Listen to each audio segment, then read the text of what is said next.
बहनों अभी नहीं है, पहला दिन है, ऑफिस की तरफ से फूल। इस तरह इमेज खराब ना कर। छुट्टी सैंक्शन हो गई। जी हेलो फ्रेंड, अम्मार जब हमशा को आकर बताता है कि उसकी तरफ यूं ही नहीं थी, उसका खदशा बिल्कुल दुरुस्त निकला है, क्योंकि बिलाल अब्दुल्ला ने सदफ को 8 करोड़ रुपए दे दिए हैं जबकि वो पहली बार उसके पास आई है।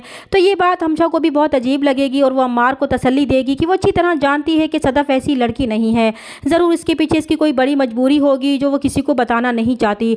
तो अम्मार भी कहेगा कि आखिर ऐसी क्या मजबूरी है जिसके लिए उसे इतनी बड़ी रकम की ज़रूरत पड़ गई है, और यही बात हमशा को भी बहुत परेशान कर रही थी। इसलिए वो अम्मार को दिलासा देगी कि वो परेशान ना हो और ना ही सदफ के बारे में कुछ गलत सोचे। वैसे भी सदफ ने बिलाल अब्दुल्ला को ज्वाइन कर लिया है और वो कल ऑफिस भी आने वाली है। जैसे ही वो कल ऑफिस आएगी वो ये मालूम करके ही रहेगी कि उसे ये पैसे क्यों चाहिए थे। लेकिन अम्मार को तो किसी पल चैन नहीं मिल रहा था, सदफ का रवैया ही उसे हौला रहा था। दूसरी तरफ सदफ वो रकम मिलने के बाद बहुत मुतमईन हो जाती है कि अब वो अपने भाई की ज़िंदगी बचा लेगी। लेकिन इसके साथ ही बिलाल अब्दुल्ला के लिए इसके दिल में जो डर और खौफ था वो भी ख़त्म हो चुका था। वो समझ चुकी थी कि बिलाल अब्दुल्ला के बारे में जो कुछ भी लोग कहते हैं वो गलत बातें हैं, जबकि बिलाल अब्दुल्ला को इस बात का बहुत दुख था कि सदफ उसको एक अयाश इंसान समझकर खुद को इसके हवाले करने आई थी। उसके नज़दीक वो एक बहुत बुरा इंसान है, जबकि वो ये नहीं जानती कि वो अंदर से एक दुखी और टूटा हुआ इंसान है। लेकिन वो इस बात से बहुत खुश था कि सदफ ने उसका ऑफिस ज्वाइन कर लिया है और यही बात उसके लिए काफ़ी थी। दूसरी तरफ सदफ अपनी माँ को जावियार की बीमारी का बता देती है, तो जावियार की इतनी बड़ी बीमारी का सुनकर उसकी माँ के पैरों तले से ज़मीन निकल जाती है। जब सदफ उन्हें हौसला देती है कि वो परेशान ना हो, उसने पैसों का बंदोबस्त कर लिया है और डॉक्टर से भी बात कर ली है, बहुत जल्द वो जावियार को लेकर बाहर मुल्क जा रहे हैं।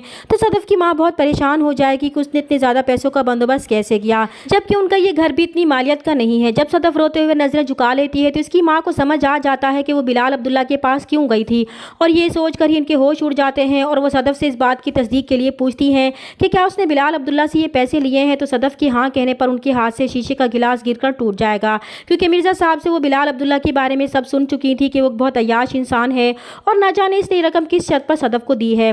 तो वो सदफ से कहेंगी कि उसे ये रकम बिलाल अब्दुल्ला से नहीं लेनी चाहिए थी। अब वो इस रकम के बदले इनकी मजबूरियों से फ़ायदा उठाने की कोशिश करेगा, क्योंकि वो जानता है कि वो इतनी बड़ी रकम वापस नहीं कर सकते। तब सदफ उन्हें कहेगी कि पहले वो भी ऐसा ही समझती थी, लेकिन उससे मिलने के बाद इसे अंदाज़ा हो चुका है कि वो किसकी मजबूरियों से फ़ायदा उठाने वाला नहीं है। उसने इस रकम के बदले उसे सिर्फ ऑफिस ज्वाइन करने के लिए कहा है और वैसे भी उसके लिए अपने भाई की ज़िंदगी से बढ़कर कुछ नहीं है। तो सदफ की माँ भी बेटे की बीमारी के आगे हार जाएंगी। दूसरी तरफ बिलाल अब्दुल्ला हमशा से कहता है कि आज सदफ का ऑफिस में पहला दिन है, इसलिए इसका फूलों से इस्तकबाल होना चाहिए।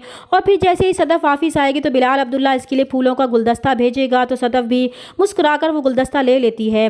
तभी हमशा उसके पास जाती है और उसे मालूम करने की कोशिश करती है, तो सदफ उसे कुछ नहीं बताती। तब हमशा उसे मशवरा देगी कि वो इस तरह खामोश रहकर अपने दोस्तों की नज़र में अपना इमेज ख़राब मत करे, क्योंकि वो बिलाल अब्दुल्ला के ऑफिस में बहुत देर से काम कर रही है। लेकिन बिलाल अब्दुल्ला ने उसे तो इस तरह कभी फूल पेश नहीं किए, लेकिन उसके लिए पहले दिन फूल भी भेज दिए, बल्कि इतनी बड़ी रकम भी दे दी। लेकिन सदफ फिर भी कोई जवाब नहीं देगी।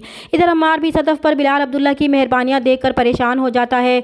उसे अब अपनी मोहब्बत खतरे में नजर आ रही होगी। तब वो हमशा से अपनी इस परेशानी का इजहार करता है, तो हमशा उसे तसल्ली देती है कि उसे नहीं लगता कि अचानक से उसका बिलाल अब्दुल्ला से अफेयर चल पड़ेगा। तब अम्मार उसे जवाब देगा कि ऐसा क्यों नहीं हो सकता, क्योंकि मोहब्बत तो वो सदफ से करता है, इसने तो हमेशा इनकार ही किया है। उसने देखा नहीं है कि वो अपने फैसले बहुत जल्दी बदल लेती है। तो हमशा भी बहुत टूटे दिल से कहेगी कि मोहब्बत अक्सर उसी से होती है जिसे आपकी ज़रूरत नहीं होती। और फिर सदफ अपने भाई के इलाज के लिए छुट्टी लेती है, तो बिलाल अब्दुल्ला उसे जाने की इजाज़त दे देता है।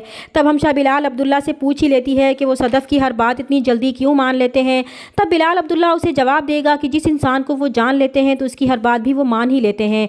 और फिर हमशा ये खबर अम्मार को जाकर सुनाएगी कि उसे ऑफिस आए एक ही दिन हुआ है, लेकिन उसे छुट्टी भी चुटकियों में मिल गई है। अब अम्मार की बातें हमशा को सच लगने लगेंगी, क्योंकि वो भी देख चुकी थी कि बिलाल अब्दुल्ला सच में सदफ से मोहब्बत नहीं बल्कि इश्क करता है और उसके लिए वो खुद को बदलने की कोशिश भी कर रहा है। उधर बिलाल अब्दुल्ला अब लड़कियों से मरासिम ख़त्म करने के साथ साथ शराब पीना भी छोड़ देगा। वो खुद से बातें करते हुए कहेगा कि सदफ ने इसके साथ बहुत ही घाटे का सौदा किया है। 8 करोड़ तो वो उसकी नज़रें चुनाने पर भी दे सकता था, और फिर आने वाले दिनों में सदफ भी उसकी मोहब्बत का शिकार हो जाएगी। चैनल पर नए हैं तो प्लीज़ चैनल को सब्सक्राइब कर दें। मिलते हैं नेक्स्ट वीडियो में, तब तक के लिए अल्लाह हाफिज़।